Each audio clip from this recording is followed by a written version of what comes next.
Alright, so today I'm going to be talking about a bit of background for next week's talk, but everything's sort of continuing on from where I got to last week. So the topic of the talk is polynomial division and Gröbner bases. Oops.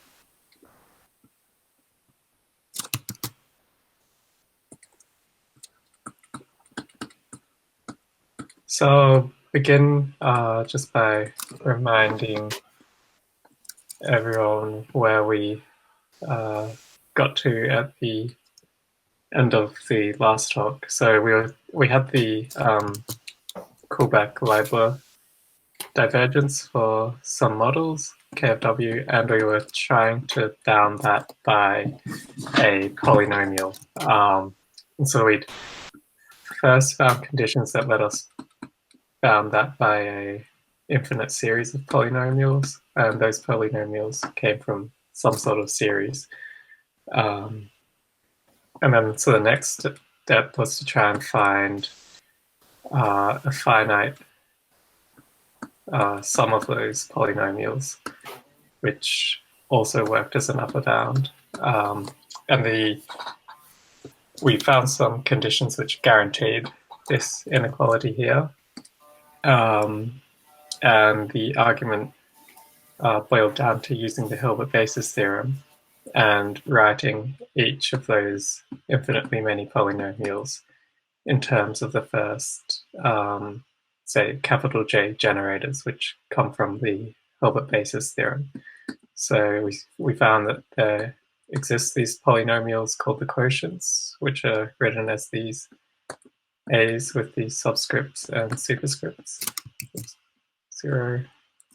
And they let us write each of the infinitely many polynomials in terms of just the first capital J of them. And then the argument we had for guaranteeing this upper bound was if you could take all these quotients and square them and sum up their squares and get a bounded function. And so to actually check that for any examples, you need to really have specific values of what these quotients are. And so to calculate these quotients, that's where we use polynomial division. And also Gröbner bases will come up.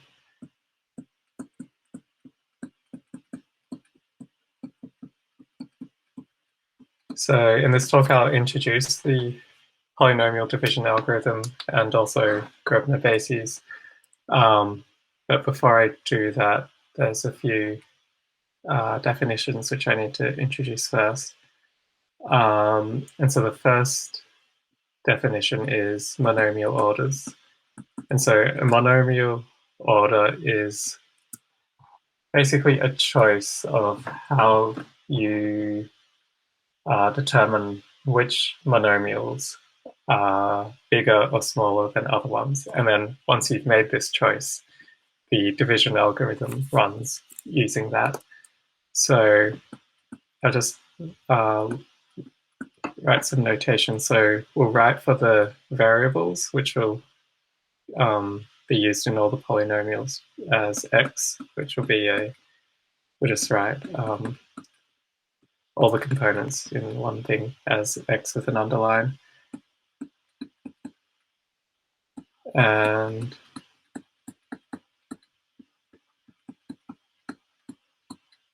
so a monomial will be a product of those variables taken to different powers. So x1 to the alpha 1 times x2 to the alpha 2, and so on until you get to the last variable, where each alpha I is a non-negative integer.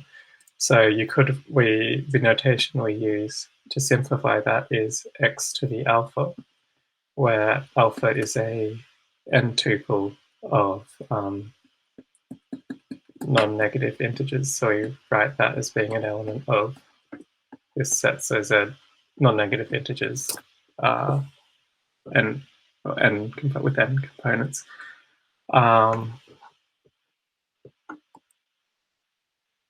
Okay, I'm going to move over to the next board to introduce the actual definition of monomial orders.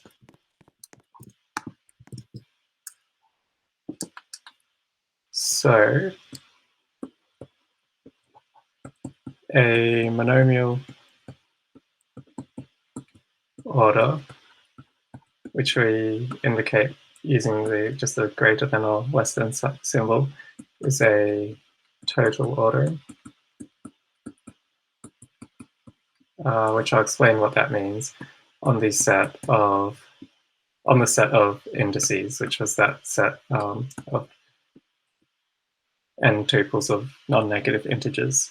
So it's an ordering on that set satisfying two properties. So the first is that if alpha is less than beta, so if you have two indices and according to this order, one's smaller than the other, then if you add any other index to, oops, wrong way. If you add any other index, that preserves the inequality. And the other property is that 0, so just the index with zeros in all the components, is less than or equal to all other indices. And so what a total ordering means is just that you can compare any two indices. So if you just take any index alpha and any other index beta, either alpha is less than or equal to beta, or beta is less than alpha. So that's, I guess, yeah, different to a partial order where you might not be able to compare any two given elements of a set. And so having this ordering on all the indices gives an ordering on the monomials. And that's just by associating the index alpha with the monomial x to the alpha. So I'll talk about a couple examples. So there's lots of different examples of monomial orders which satisfy those conditions, and there's ways of constructing new ones. But the two of the most common ones are, so the first one is lexicographic order, which is basically, or as the name suggests, like alphabetical order. So in lexicographic order, we say that an index alpha 1 up to alpha n, which we write as alpha, is greater than beta if the first component,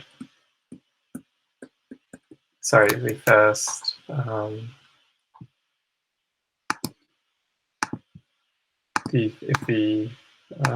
let's see, why can't I click the eraser? Okay, I'll just write down that if the first non-negative, non-zero, sorry, if the first non-zero component of alpha minus beta is positive. So another way of looking at it is you look at the first component of alpha and the first component of beta, and if the component of alpha is larger than that of beta, you say alpha is greater than beta. If they're equal, you then move over and you keep going along each of the components until you find a difference.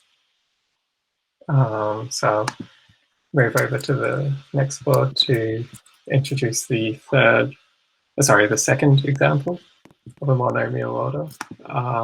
And this is the one that this is the one that we'll be using in the talk next week, and so that's graded lexicographic order, which is essentially the same as lexicographic order, but it also takes into account the total degree of a monomial. So we write the magnitude of alpha as just the sum of all its components.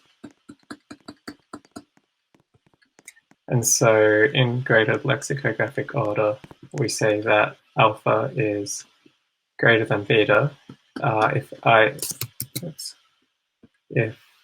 either the magnitude of alpha, so the sum of all its components, is greater than the one for beta, or if those two magnitudes are equal, so the monomials have the same total degree, then we compare them using the lexicographic condition. So we then just look at the first component and see which one's bigger, and if they're the same, we move on to the second component, and so on.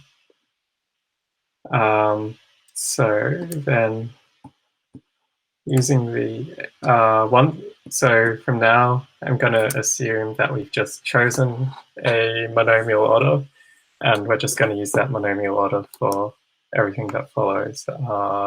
So I guess, yeah, for this example calculations I'll just be using this graded lexicographic order.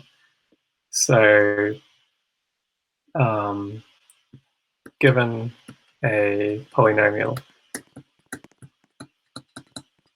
P, the leading term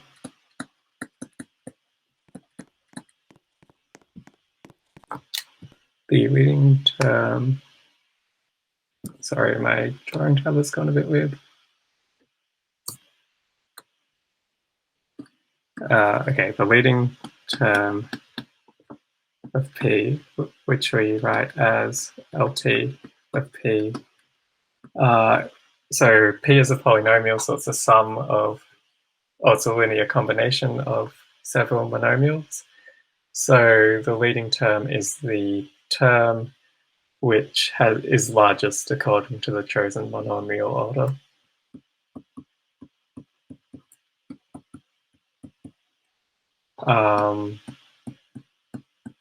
So for example, if P is 3x squared y plus xy squared, if we're using lexicographic order, we can see that since this x squared y monomial, the power of x is larger, then in the second term we have that the leading term of P is 3x squared y, and that's the same also in graded lexicographic order, because both terms have the same degree.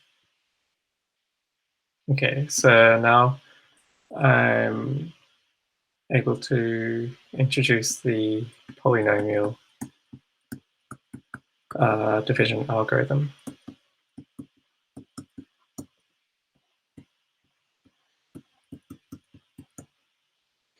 So the point of the polynomial division algorithm is, I guess, somewhat similar, fairly similar to the division algorithm for integers. So you take a polynomial and a divisor or set of divisors and try and write your chosen polynomial in terms of those divisors. So given a polynomial P and a collection of divisors, which we'll write as F1 to Fs, so these are also all polynomials. We want to find quotients, Q1 up to Qs, and remainder R, which is another polynomial, so that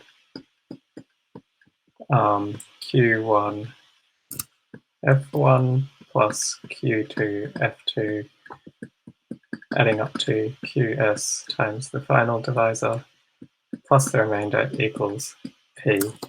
And so there'll also be some technical restrictions on what the remainder should be, because the obvious way to write an expression of this form is just to set all the quotients to 0 and the remainder to equal P, but that doesn't tell us very much.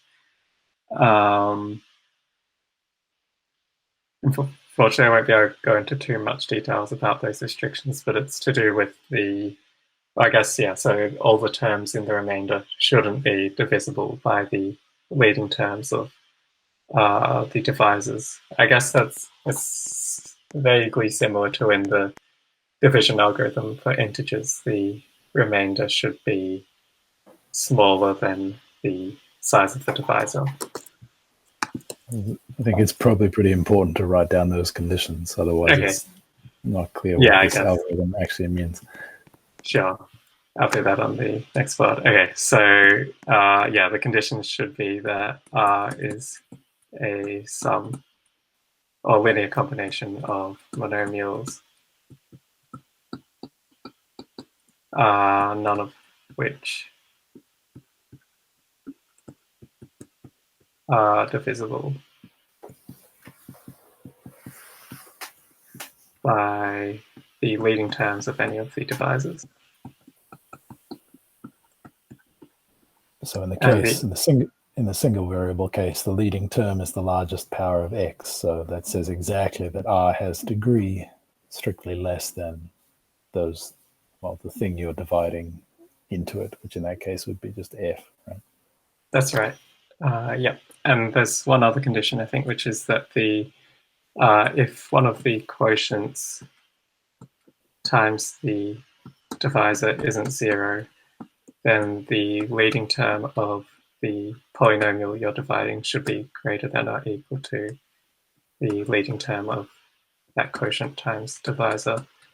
I'm not too sure of the reason for that condition, but I think it's something to do with at least the division algorithm shouldn't inadvertently make almost bigger things that then have to be cancelled.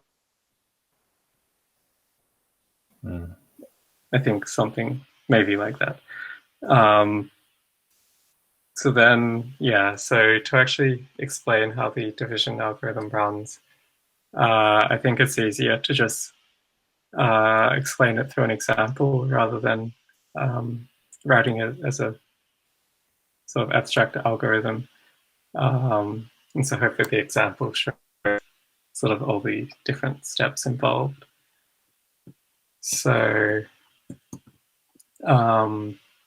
so in this example, we're going to take the polynomial p equals 5x cubed y minus x squared y plus xy, and we're going to try and divide it by two divisors, which are f1 equals x squared y plus xy, and the second is f2, which is x plus y, and we're going to use graded lexicographic order.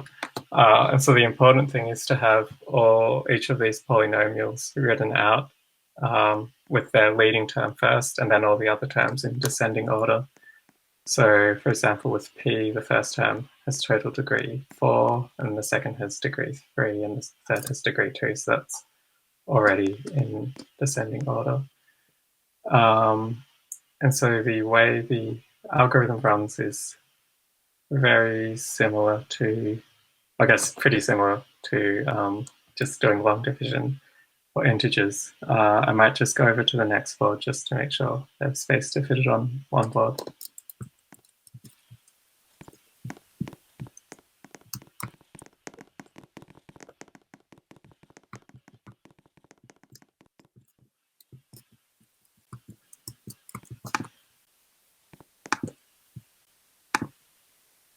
Okay, so the way we set it up is, again, yeah, similar to long division. So we write the two divisors out the front. I'll just give myself a bit more space.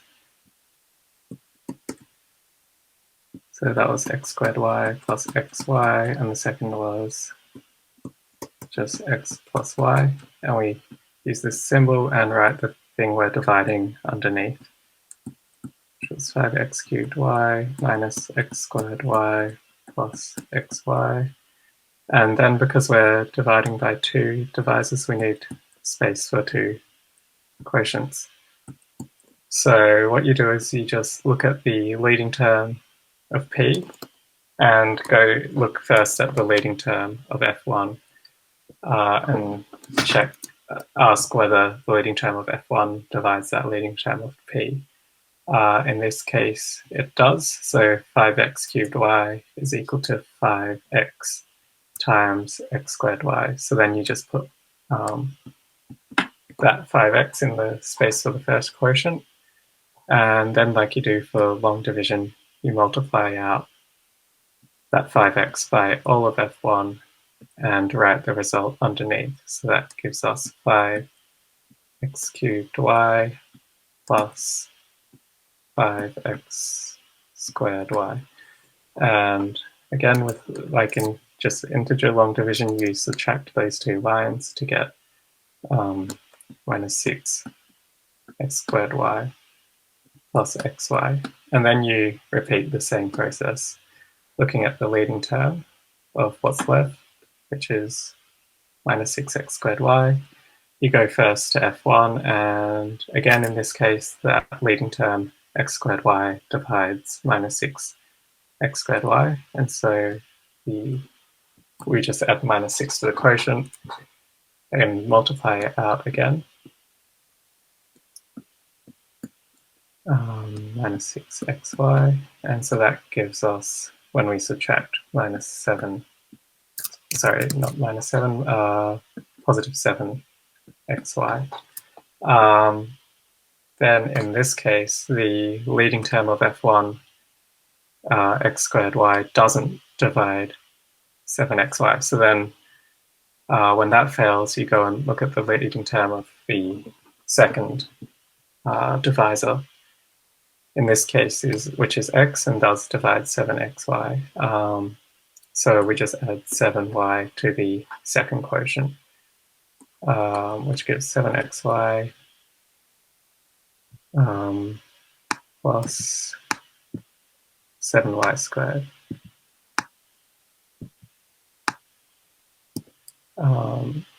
You subtract again to get minus 7y squared. Now, at this stage, what's left isn't divisible by either of the leading terms of the divisors, and so what's left just goes into the remainder r.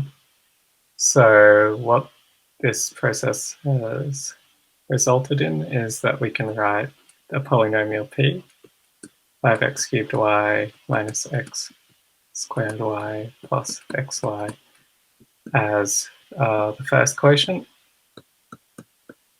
times the first divisor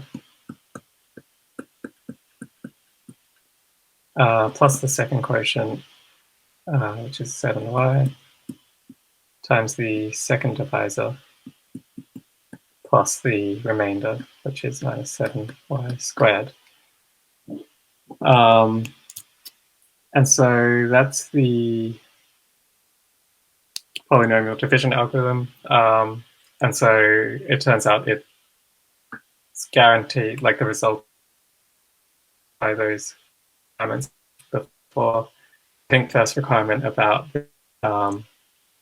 they're being made up of monomials, none of which are divisible by the leading terms of the divisors, is just guaranteed by well, everything that is divisible by the leading terms of the divisors gets cancelled out during the algorithm.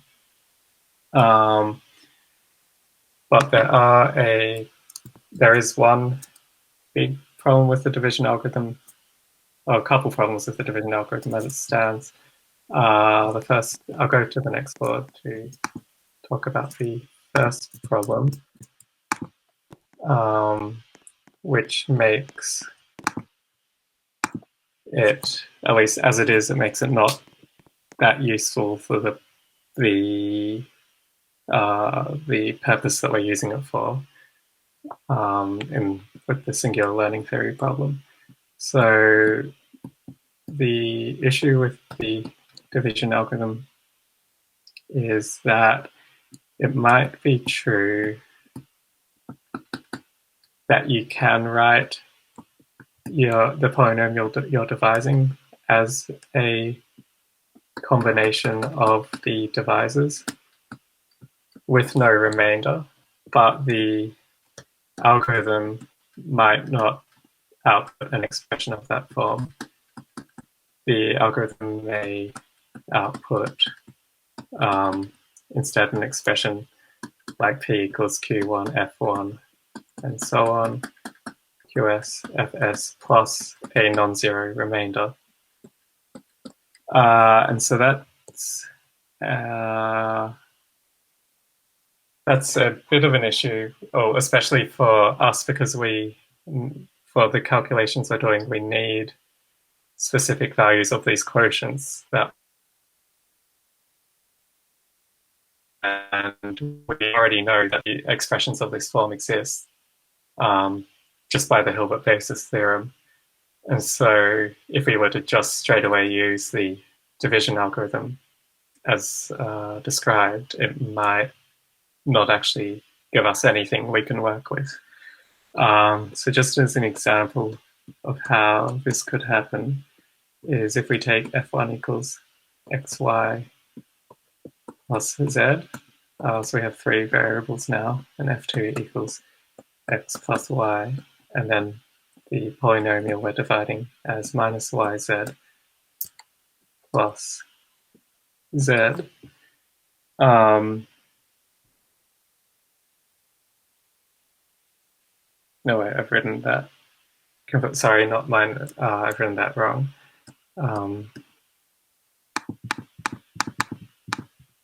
It's meant to be minus what?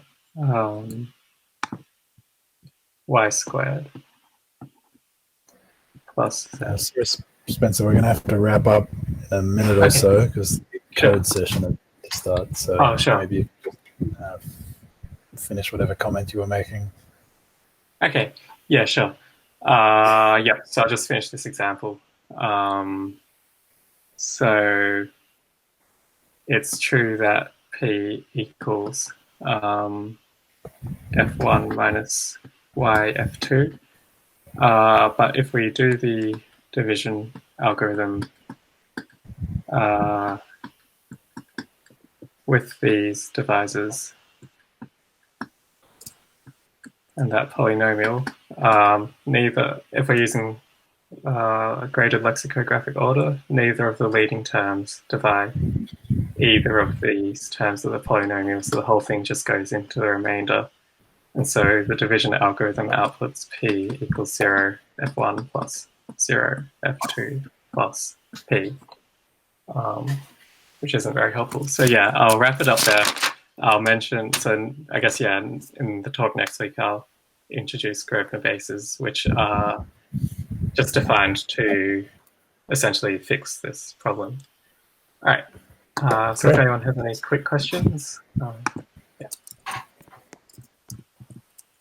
Please do ask if you do, but I'll thank Spencer while you're thinking. That was great. Thanks. No worries.